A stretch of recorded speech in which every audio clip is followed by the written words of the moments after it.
As you may have guessed by now, Jordan Maxwell is not this man's real name, and I don't have any kind of problem with that.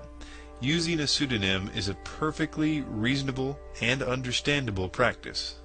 But there is something a little fishy with the name that Jordan Maxwell chose. Here's why. In Madame Helena Petrovna Blavatsky's book, Isis Unveiled, Volume 2, Theology, she tells us what her version of the Nazarene Trinity is.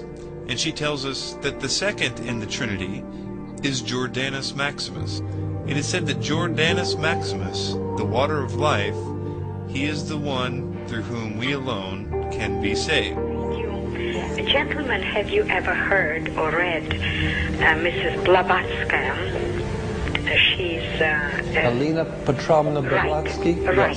Yes, I have all of her works. You have? Yes. Well, that's why.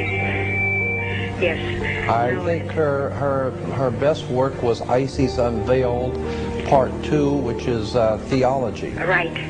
Science. And that was an exceptional work. I think that Helena Petrovna Blavatsky, the Russian mystic, was a very wise and perceptive lady, and she had some very profound knowledge, obviously, and her academic achievements were extraordinary, and so I have a very high respect for the work of Helena Blavatsky.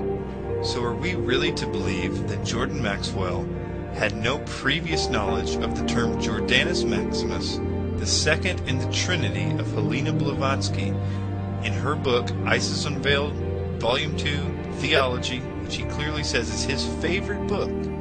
This man, claiming to be a great wordsmith, didn't know that until he got an email from a rabbi? Something doesn't add up.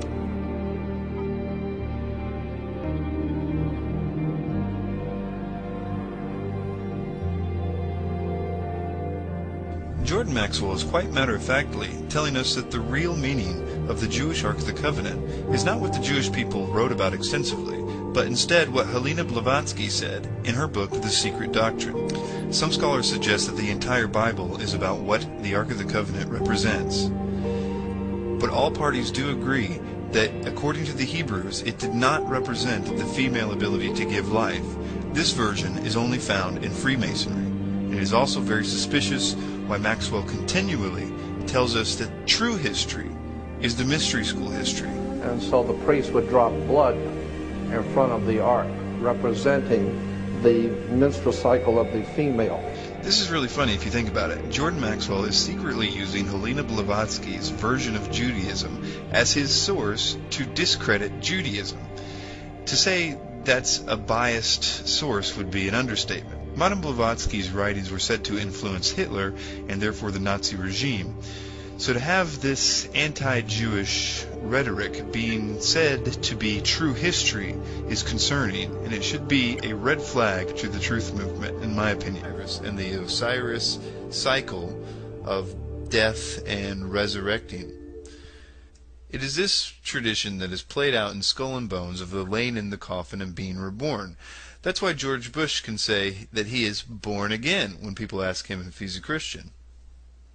It all goes back to the ancient mystery schools of Egypt, and the initiates, all initiates, would lay into the sarcophagus of the Great Pyramid of Giza to be reborn into the mystery school tradition. Oddly, Maxwell has done that. If you've never been in the Great Pyramid of Giza, I will tell you it's an extraordinary experience. I laid in the king's sarcophagus and was blessed in a ritual by a Kemite priest.